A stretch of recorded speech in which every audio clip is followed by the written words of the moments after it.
अस्सलाम वालेकुम everyone, this is Bilal from video सरकार और ये है वीडियो जस्ट एक्स्ट्रा का 59th एपिसोड। यार 59 एपिसोड्स हो गए हैं और मैं अभी तक नहीं भागा।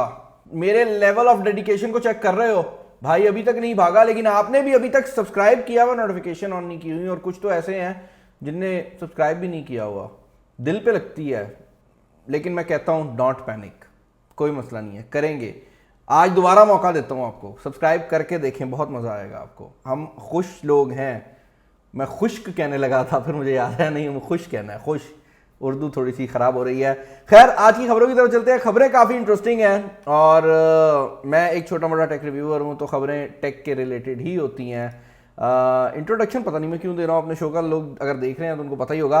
पहली खबर जो आ रही है वो क्वालकॉम के एक प्रोसेसर के रिलेटेड आ रही है, जिसका मॉडल नंबर है क्वालकॉम SM6375 और ये सपोजिटली एक बजट गेमिंग प्रोसेसर होने वाला है।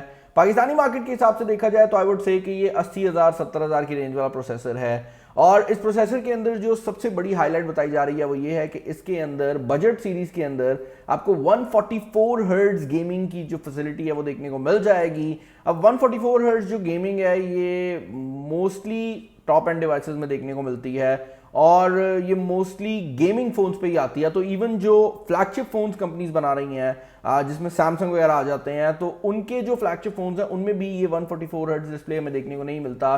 वो भी जनरली 120 पे कैप कर रहे होते हैं। लेकिन ये जो 144 हर्ट्ज का डिस्प्ले है, ये सपोजिटली आने वाले साल के अंदर हमें कुछ मिड रेंज फोन्स के अंदर देखने को मिलेगा। अब प्रॉब्लम यह है कि जब आप कोई इंटरनेशनल खबर पढ़ते हैं और उसमें कोई लो रेंज या बजट रेंज कहा जा रहा होता है, तो पाकिस्तान में वो 70-80 हज़ार बन जाता है, जो कि किसी भी तरह से बजट रेंज नहीं है। तो हमारी जो अपर मिड रेंज है वो उनकी बजट रेंज होती है।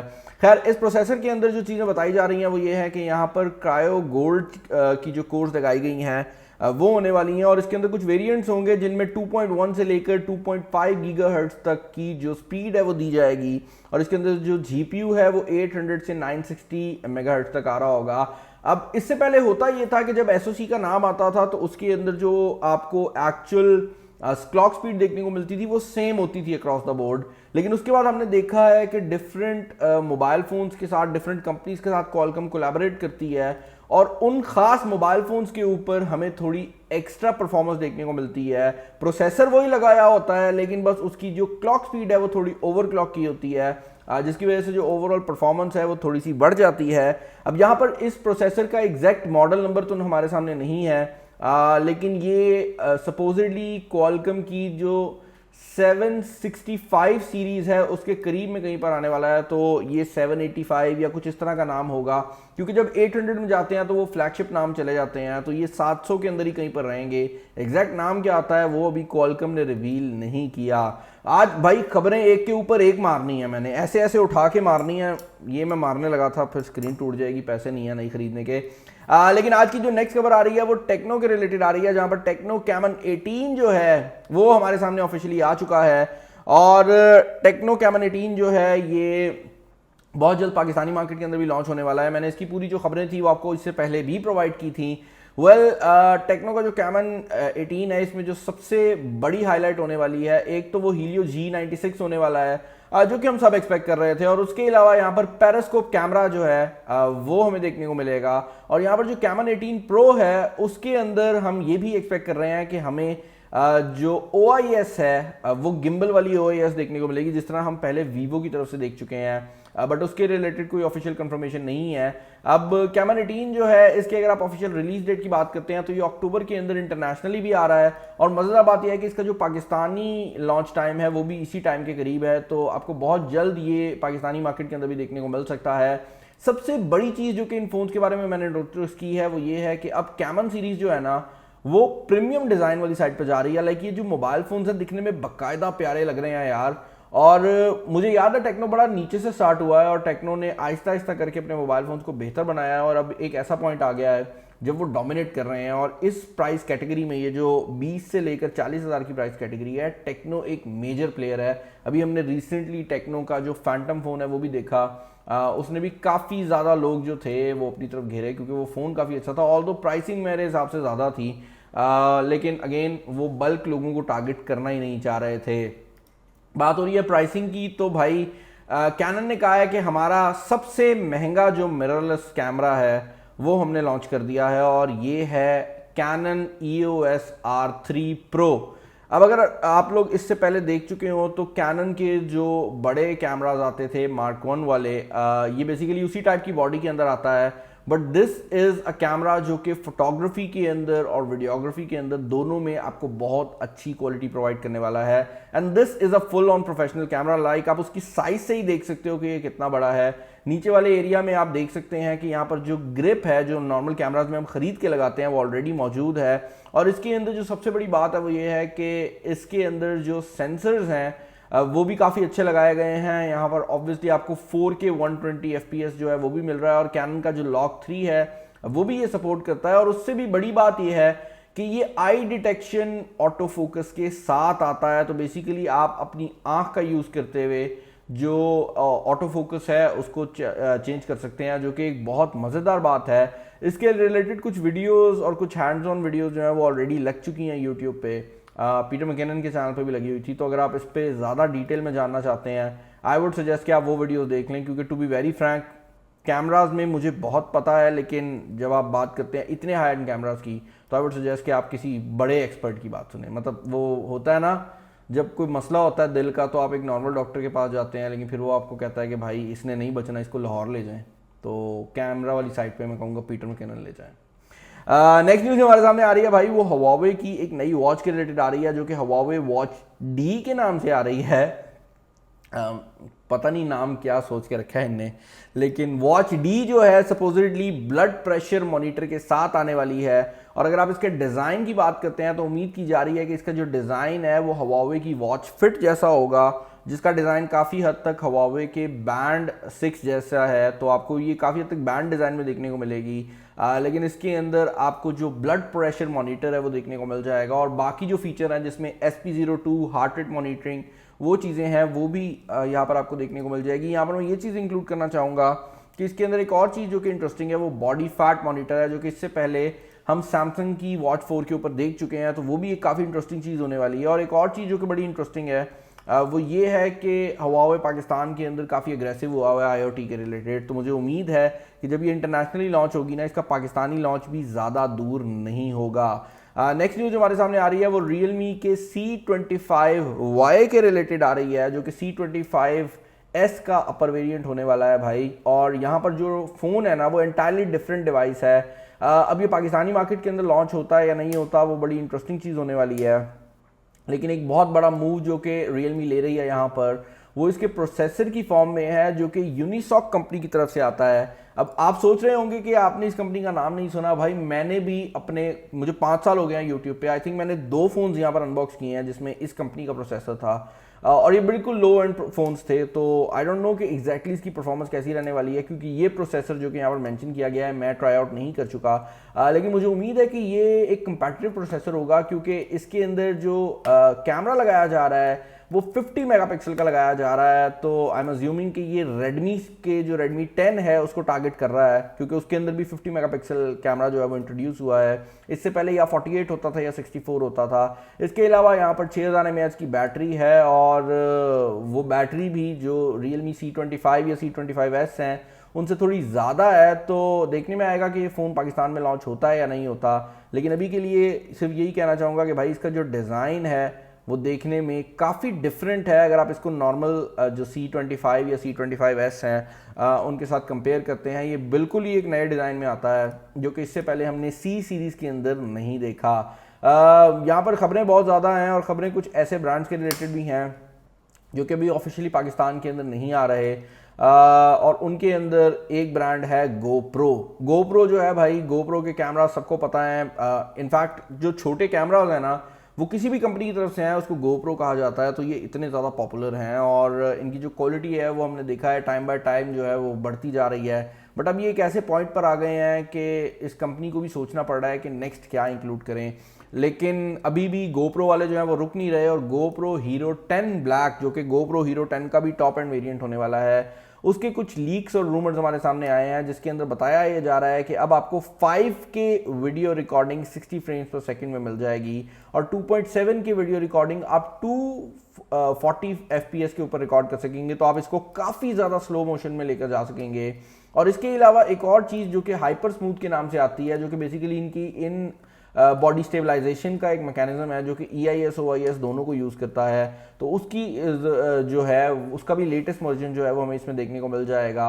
और इसके अलावा एक और चीज़ जो कि बड़ी इंटरेस्टिंग है वो ये है कि यहाँ पर आपको हाइड्रोफोबिक लेंस कोटिंग देखने को मिलेगी, विच बेसिकली मीन्स कि अगर आप इसे पानी में डालेंगे तो आपका पानी जो है वो लेंस के ऊपर स्टे नहीं करेगा, वो नीचे चला जाएगा। और रिफ्लेक्शंस को मिनिमाइज करने के लिए भी कोई खास कोटिंग की जा रही है। डिस्प्ले भी थोड़ा सा बड़ा हो रहा है, लेकिन ओवरऑल जो चेंजेस है मैं यही कहूँगा कि अगर आप कंपेयर करते हैं पुरानी जनरेशन से तो कोई बहुत ज़्यादा नहीं है। और मैं वही कहूँगा कि अब ये कैमराज इतने बेहतर हो गए हैं कि आहिस्ता आहिस्ता करके इवन गोप्रो सोच रही होगी कि भाई हम नेक्स्ट टाइम में क्या इंक्लूड करें। नेक्स्ट जो खबरों की सीरीज़ है वो हमारे सामने एक लैपटॉप के रिलेटेड है। और हर कंपनी जैसे लैपटॉप बना रही है तो रेडमी ने सोचा हम कैसे पीछे रहें, लेकिन रेडमी क्योंकि पहले से लैपटॉप्स बना रही है तो भाई रेडमी ने एक नई सीरीज़ लॉन्च करने का फैसला किया है जिसको रेडमी जी के नाम से वो लेकर आ रहे हैं। और रेडमी जी 2021 जो है सपोजिडली एक ऐसा लैपटॉप होगा जो कि रे ट्रेसिंग ग्राफिक्स को सपोर्ट करने वाला है, विच बेसिकली मीन्स कि इसके अंदर हमें कोई ऐसा ग्राफिक कार्ड देखने को मिलेगा जो कि रे ट्रेसिंग भी सपोर्ट कर सकता है।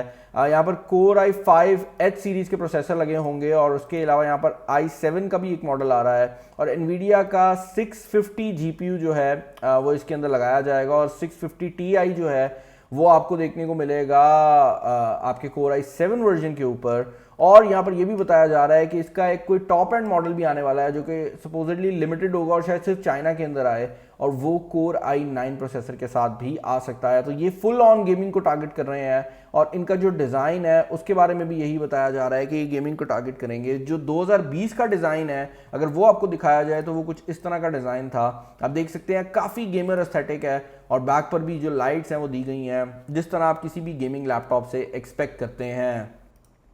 अगली खबर जो हमारे सामने आ रही है वो भी Xiaomi के रिलेटेड है और ये ज़्यादा इंटरेस्टिंग न्यूज़ है और ये है Xiaomi की स्मार्ट ग्लासेस के रिलेटेड। Xiaomi ने अभी रिसेंटली अपना एक नया कॉन्सेप्ट इंट्रोड्यूस किया है जो कि Xiaomi स्मार्ट ग्लासेस के नाम से आ रहा है और इसके अंदर जो है बेसिकली पहली बात तो ये है कि ये अभी अनाउंसमेंट आई है। इसका जो एग्जैक्ट इवेंट है वो सितंबर 15 को यानी कि कल है। आज ना भाई एप्पल का इवेंट है तो देखते हैं एप्पल क्या करता है। और अभी जब मैं ये वीडियो रिकॉर्ड कर रहा हूँ उसके 8 मिनट बाद है तो मेरे पास 8 मिनट है, 8 मिनट में मैंने कंप्लीट करके इवेंट देखना है। तो भाई यहाँ पर जो ग्लासेस हैं ये स्मार्ट ग्लासेस होने वाले हैं और इसका जो डिस्प्ले है वो आपको सामने की तरफ आएगा और इसके अंदर कैमरास भी इंक्लूडेड हैं और बेसिकली ये करेगा ये कि आपको ये AR की फैसिलिटी प्रोवाइड करेगा, यानी कि आपकी ऐनक के अंदर आपको सब कुछ नजर आएगा। गूगल ऑलरेडी इस तरह की एक चीज़ बना चुकी है जिसको गूगल ग्लास कहा गया था, लेकिन वो काफ़ी छोटा था और काफ़ी कम काम करता था।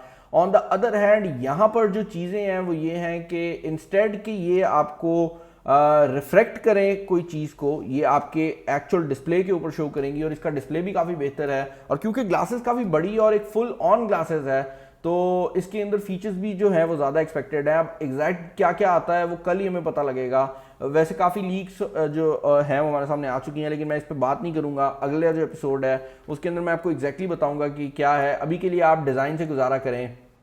साइड पर कैमरास हैं, इस साइड पर डिस्प्ले है और ऑब्वियसली जो स्टेम्स हैं उसके अंदर जो बैटरीज हैं वो लगाई गई होंगी। इनने अपने लेंसेज बताए हैं, एग्जैक्ट टेक्नोलॉजी बताई है। ये कितने हद तक अडेप्ट होती है ये देखने में आएगा और क्या Xiaomi ही वो कंपनी बनती है जो पूरी दुनिया को इस तरफ लेकर आएगी, ये भी देखने में ही आएगा। नेक्स्ट न्यूज़ जो आ रही है भाई वो माइक्रोसॉफ्ट और एप्पल के दरमियान में आ रही है। आपको खबर दी थी हमने कि विंडोज़ 11 जो है वो माइक्रोसॉफ्ट ने लॉन्च किया और विंडोज़ 11 के अंदर एक चीज़ जो कि माइक्रोसॉफ्ट ने बड़ी बोल्ड मूव लिया है वो ये है कि विंडोज़ 11 के अंदर जो ARM आर्किटेक्चर है उसकी प्रॉपर सपोर्ट दे दी गई है। तो अब विंडोज़ 11 जो है वो उन सब फोन्स के ऊपर भी चल सकती है जिनमें ARM का आर्किटेक्चर यूज़ किया जा रहा है। इसी आर्किटेक्चर के ऊपर अभी रिसेंटली एप्पल ने अपनी M1 चिप्स यूज़ की हैं जिनके थ्रू एप्पल ने अपने iMacs को लॉन्च किया है, जिनके थ्रू इवन लैपटॉप्स आए हैं, मैक मिनीज आए हैं। इवन ये जो वीडियो मैं रिकॉर्ड कर रहा हूँ ये एक iMac के ऊपर हो रही है जिसके अंदर आपको M1 की चिप मिलती है। लेकिन विंडोज़ ने अभी ऑफिशियली ये कंफर्म कर दिया है कि भाई ऑल्दो वो ARM को सपोर्ट करते हैं लेकिन एप्पल की जो M1 चिप है उसके ऊपर विंडोज़ 11 की जो सपोर्ट है वो ऑफिशियली नहीं आएगी। मैं यहाँ पर ये चीज़ इंक्लूड करना चाहूँगा कि इससे पहले जब इंटेल के प्रोसेसर होते थे तो विंडोज़ किसी हद तक उसको सपोर्ट करती थी, लोग इंस्टॉल भी करते रहे हैं अपने मैक्स के ऊपर विंडोज़ और वर्चुअल मशीन के थ्रू भी यूज़ करते रहे हैं। लेकिन यहाँ पर जो सीन है ना भाई वो ये है कि अब वो ऑफिशियली सपोर्ट नहीं करेंगे तो आपको वर्चुअल मशीन ही यूज़ करनी पड़ेगी, मजबूरी है। नेक्स्ट न्यूज़ जो हमारे सामने आ रही है भाई वो MGHS प्लग इन हाइब्रिड के रिलेटेड आ रही है। MGHS अगर मैं कहूँ ना इन SUVs में सबसे ज़्यादा हाइप्ड कार तो वो यही MGHS है, ऑल दो मेरे ख्याल से ज़्यादा बिकी जो है वो किया है। लेकिन MG की जो HS है वो बहुत ज़्यादा क्रेजी प्रोडक्ट है, इसकी मैंने फुल वीडियो भी बनाई थी। इसमें कुछ ऐसे फीचर्स हैं जो कि आपको नहीं मिलते, जिनमें ADAS है, उसके अलावा ओवरऑल कैमराज हैं, उसके अलावा हीटेड सीट्स हैं। तो MGHS जो है ना उसमें कुछ ऐसे फीचर ज़रूर हैं जो कि आपको उस रेंज में नहीं मिलते। और अब HS का एक नया वर्जन जिसको MGHS PHV यानी कि प्लग इन हाइब्रिड कहा जा रहा है वो MG वालों ने इंट्रोड्यूस करवा दिया है। अब ये पाकिस्तान के अंदर अभी ऑफिशियली अवेलेबल तो नहीं है, लेकिन इसका एक यूनिट जो है वो डिस्प्ले के लिए लगा दिया गया है लाहौर में।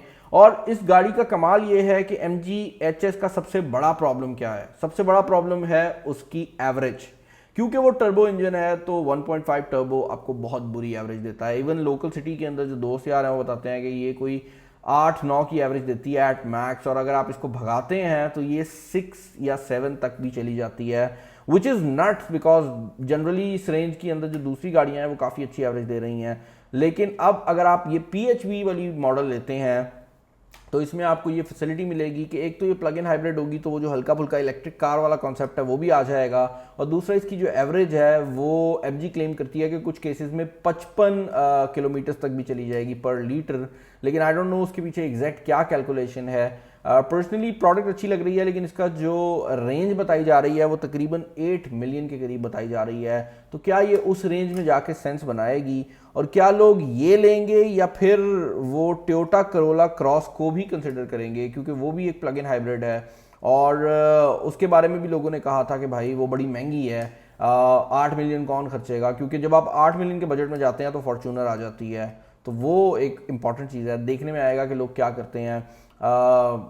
आई डोंट नो लोगों का क्या फैसला रहने वाला है। आपको याद होगा पेगासस की सॉफ्टवेयर आई थी जिसने इजरायली सॉफ्टवेयर थी, और उसने काफ़ी ज़्यादा जो लोग हैं उनको हैक भी किया था, और उसमें ज़्यादातर जो लोग थे वो प्रोफेशनल्स थे।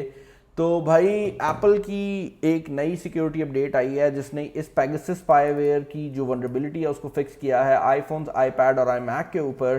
पर्सनली मुझे अपने फ़ोन्स पे वो नहीं आई, क्योंकि मैं तीनों एरियाज़ में जो सॉफ्टवेयर यूज़ कर रहा हूँ वो एप्पल के लेटेस्ट बीटा वर्जन है। तो मेरे आईफोन पे इस टाइम iOS 15 चल रहा है और इसी तरह मैं चल रहा हूँ। तो ये जो सीन है वो मैं तो नहीं चेक कर सका, लेकिन अगर आप नॉर्मल यूज़ कर रहे थे तो आई वुड सजेस्ट कि आप iOS 14.8 पे अपडेट कर लें, क्योंकि इसमें जो पेगासस सॉफ्टवेयर के अंदर वनरेबिलिटी यूज़ हुई थी उसको फिक्स कर दिया गया है। और यहाँ पर मैं ये चीज़ भी क्लियर कर दूँ कि ये जो वनरेबिलिटी थी ये PDF के थ्रू थी। तो आप जब PDF ओपन करते थे, ख़ास किस्म की PDF भेजी जाती थी यूज़र को, अगर वो ओपन करता था तो हैक हो जाता था। और ये ज़ीरो क्लिक एक्सप्लॉइट थी, ज़ीरो डे एक्सप्लॉइट थी, जिसका बेसिकली मतलब ये है कि इसमें कुछ करना नहीं है, किसी को पता भी नहीं लगना आप हैक हो गए हो और आप हैक हो जाते हो, और इसमें आपकी कोई गलती भी नहीं है, क्योंकि इसमें एक्चुअल में एप्पल के एंड से कोडिंग में वनरेबिलिटी थी, लेकिन उसको अब फिक्स कर दिया गया है। तो अगर आपको ये अपडेट आई है आप प्लीज़ अपडेट कर लें। और अपडेट की बात हो रही है तो अभी कैमन 18 का बताया है ना भाई, तो कैमन ने लॉन्च किया है, टेक्नो ने लॉन्च किया, तो इन्फिनिक्स ने कहा ब्रो हम कैसे पीछे रहें। इन्फिनिक्स ने इन्फिनिक्स 0X, X Pro और Z Neo तीनों को अनवेल कर दिया है। पाकिस्तानी मार्केट के अंदर ये जल्दी आ रहे हैं, और भाई टू बी वेरी फ्रैंक कमाल हरकतें की हैं भाई। यहाँ पर जो 0X है 108 मेगापिक्सल के कैमरा के साथ आ रहा है, यहाँ पर 8 मेगापिक्सल का अल्ट्रा वाइड है और 8 मेगापिक्सल का पेरिस्कोप कैमरा भी दिया गया है। And boy the design looks good. मुझे अच्छी तरह याद है जब मैंने इन्फिनिक्स का कॉन्सेप्ट फ़ोन अनबॉक्स किया था तो लोग कह रहे थे 0X है, आपको नहीं पता। मैंने कहा भाई मेरे पास फ़ोन पड़ा है, मुझे पता है कि 0X बाद में आएगा, और ये 0X अब लॉन्च हो चुका है। तो भाई मान लिया करो, मुझे थोड़ा बहुत पता होता है इंडस्ट्री का। इसके अंदर एक और चीज़ जो कि बड़ी इंटरेस्टिंग है वो ये है कि 0X Pro के अंदर ऑप्टिकल इमेज स्टेबलाइजेशन को भी डाल दिया गया है। जैसा मैं बता रहा था कि कैमन 18 के अंदर भी जो 18 Pro वर्जन है उसमें आपको इमेज स्टेबलाइजेशन देखने को मिलेगी। इसके अलावा यहाँ पर जो नियो वर्जन है वो 48 मेगापिक्सल के कैमरा के साथ आ रहा है। अब मैं ये नहीं बताऊंगा आपको कि यहाँ पर पाकिस्तान में वेरिएंट कौन सा आ रहा है, लेकिन मैं ये ज़रूर बताऊंगा कि 120 hertz super fluid refresh rate है इसके अंदर, और ये एमोलेड डिस्प्ले है, विच मीन्स कि आपको एमोलेड डिस्प्ले के साथ साथ साथ जो 120 हर्ट्ज है वो भी देखने को मिलेगा। और मैं यहाँ पर ये चीज़ भी क्लियर करना चाहूँगा कि पाकिस्तानी मार्केट में इससे पहले ये सिर्फ हमें Redmi Note 10 Pro पे देखने को मिला है, जो कि इस टाइम मार्केट में अवेलेबल नहीं है। तो ये जो मोबाइल फ़ोन है एक काफ़ी सॉलिड डिवाइस हो सकती है। एक चीज़ जो कि थोड़ी सी हैरानकुन है वो ये है कि ये G95 के साथ आ रहा है, ना कि G96 के साथ। तो वो देखने में आएगा कि परफॉर्मेंस का कितना डिफरेंस रहता है। हमने अभी तक G96 को ऑफिशियली ट्राई नहीं किया, तो ऑफिशियली हम उस पर कोई भी बात नहीं कर सकते। बाकी समझदार के लिए इशारा ही काफ़ी होता है। अगली खबर की तरफ चलते हैं, इससे पहले कि मैं कोई NDA ब्रेक कर दूँ। अगली खबर जो हमारे सामने आ रही है वो किया की तरफ से आ रही है। भाई किया जो है वो अगले महीने जो स्टॉनिक क्रॉसओवर है वो लॉन्च कर सकती है। ये इनकी छोटी क्रॉसओवर है और ये इनकी जो किया के सारा साइजेस आते हैं उसमें नीचे वाली साइड पे आएगी। अब इसके अंदर 1.4 लीटर इंजन जो है वो बताया जा रहा है, और ये जो इंजन है ये ऑब्वियसली अगर आप कंपेयर करते हैं तो किया की जो इससे पहले पॉपुलर गाड़ी है स्पोर्टेज उससे थोड़ा नीचे आता है, लेकिन इसके अंदर भी cruise control, push start, dual airbag सब कुछ आ रहा है। तो this is more or less going to compete with the likes of I would say Yaris or something like that. ये 3.7 मिलियन के अंदर आ रही है, तो ऑब्वियसली उनसे महंगी होगी क्योंकि जो सिविक के साथ उन्होंने कम्पीट करने के लिए स्पोर्टेज निकाली थी वो सिविक से थोड़ी महंगी थी, तो ये ऑब्वियसली उससे महंगी होगी क्योंकि क्रॉसओवर है। लेकिन फिर भी एक बहुत अच्छी ऑप्शन है, और क्रॉसओवर जो है वो हर तरफ से ऊपर नीचे से निकल रही हैं। आप कोई भी पर्दा भी उठाते हो ना घर में गिरा हुआ, तो उसके नीचे से भी क्रॉसओवर निकल रही है, तो वो चीज़ ज़रूर है। जो चीज़ नहीं निकल रही वो टीवी स्टिक्स हैं। आपको याद होगा Xiaomi की जो टीवी स्टिक्स हैं वो हम सब ने खरीदी हैं, हम सब ने यूज़ की हैं, और Xiaomi की जो 4K टीवी स्टिक्स हैं वो पाकिस्तानी मार्केट में पॉपुलर भी बहुत ज़्यादा हैं। Realme भी अपनी 4K गूगल टीवी स्टिक जो है वो लेकर आ रहा है, जिसका बेसिकली मतलब ये है कि इसके अंदर एंड्रॉयड टीवी ही अवेलेबल होगा, और ये काफ़ी हद तक जो Xiaomi की टीवी स्टिक है उसी को कंपेयर करेगी। अभी के लिए ये इंडिया के अंदर लॉन्च हो रही है, पाकिस्तानी मार्केट के अंदर इसका ऑफिशियल लॉन्च जो है वो तो एक्सपेक्टेड नहीं है, लेकिन मुझे उम्मीद है कि जल्दी जब ये दुबई के अंदर लॉन्च होगी तो वहाँ से जो इसका स्टॉक है वो पाकिस्तान के अंदर आना शुरू हो जाएगा। पाकिस्तान के ऑफिशियल लॉन्च की अभी तक हमें कोई भी खबर देखने को नहीं मिली। नेक्स्ट न्यूज़ जो आ रही है वो भी अगेन एक Realme प्रोडक्ट के रिलेटेड ही है, और वो है Realme Band 2। इंटरेस्टिंग बात यह है कि Realme ने Realme Band काफ़ी पहले लॉन्च किया था, काफ़ी पॉपुलर भी रहा था, लेकिन उसके बाद हमें उनकी तरफ से कोई भी अपग्रेड देखने को नहीं मिली। और अब उनने जब अपग्रेड प्रोवाइड की है तो मलेशियन मार्केट के अंदर उन्होंने Realme Band 2 को लॉन्च करने का सोचा है 15 सितंबर को, और ये एक बहुत बड़ी अपग्रेड है हर लिहाज से ही। Like this is directly competing with the big guns. और यहाँ पर आप देख सकते हैं डिस्प्ले भी बढ़ाया गया है, डिज़ाइन भी काफ़ी मॉडर्न कर दिया गया है, और अगर आप इसके कंपैरिजन की बात करते हैं तो इसको डायरेक्टली Honor Band 6 के साथ कंपेयर किया जा रहा है। यहाँ पर एक चीज़ जो कि इंटरेस्टिंग है वो ये है कि इसके अंदर SP02 मॉनिटरिंग भी दे दी गई है इस बार, और यहाँ पर जो डिस्प्ले है वो भी बड़ा कर दिया गया है। ऑल्दो अभी ये कंफर्मेशन नहीं है कि यहाँ पर हमें AMOLED डिस्प्ले मिलेगा या LCD डिस्प्ले मिलेगा, लेकिन जहाँ तक मुझे लग रहा है क्योंकि ये Honor Band को कम्पीट कर रही है तो डेफिनेटली इसके अंदर ऑफिशियली जो भी डिस्प्ले आएगा वो AMOLED ही होने वाला है, क्योंकि जिस तरह का कलर भी लग रहा है ना, आप ये ब्लैक एरिया देखें ना, तो इसकी स्क्रीन के ऊपर जो ब्लैक एरिया है वो काफ़ी ज़्यादा है, विच मीन्स के यहाँ पर AMOLED डिस्प्ले जो है उसका इस्तेमाल किया गया है। नेक्स्ट न्यूज़ जो हमारे सामने आ रही है वो DDR5 रैम के रिलेटेड आ रही है, जो कि इंटेल की एल्डर लेक सीरीज़ के ऊपर टेस्ट किए गए हैं, और वो बता रहे हैं कि भाई DDR5 जो है इसने कोई ज़्यादा फ़र्क नहीं डालना when it comes to gaming. और ये जो चीज़ है, ऑल दो इंटेल पहला प्लेटफॉर्म है जो कि DDR5 मेमोरी को सपोर्ट करेगा, तो AMD अभी तक DDR5 को नहीं सपोर्ट कर रहा। AMD जो है वो एक्सपेक्टेड है कि कुछ टाइम में इसकी सपोर्ट जो है वो ले आएगा, और DDR5 की जो सपोर्ट है AMD की तरफ से 2022 में आएगी, तो उस टाइम तक इंटेल जो है वो काफ़ी हद तक एक्सक्लूसिविटी रख रहा है। ऑल दो यहाँ पर जो टेस्ट हैं वो ये शो कर रहे हैं कि DDR5 का ये जो 6400 स्पीड वाली रैम है इसका गेमिंग पे कोई ख़ास ज़्यादा फ़र्क आ नहीं रहा। और भाई 10:03 हो गए हैं और एप्पल का जो वर्चुअल इवेंट है ये स्टार्ट हो गया है। उम्मीद की जा रही है कि यहाँ पर नए आईफोन्स, नई वॉच और इस तरह की चीज़ें आने वाली हैं। मैंने अपनी फिंगर्स जो है वो क्रॉस की हुई हैं। मेन चैनल पर कल वीडियो लगाऊंगा कि क्या क्या लॉन्च हुआ है, तो वो वीडियो आपने स्किप नहीं करनी। तब तक के लिए अपना ख्याल रखिएगा। नेक्स्ट वीडियो में मुलाकात होगी। This is Bilal signing off. अल्लाह हाफिज़।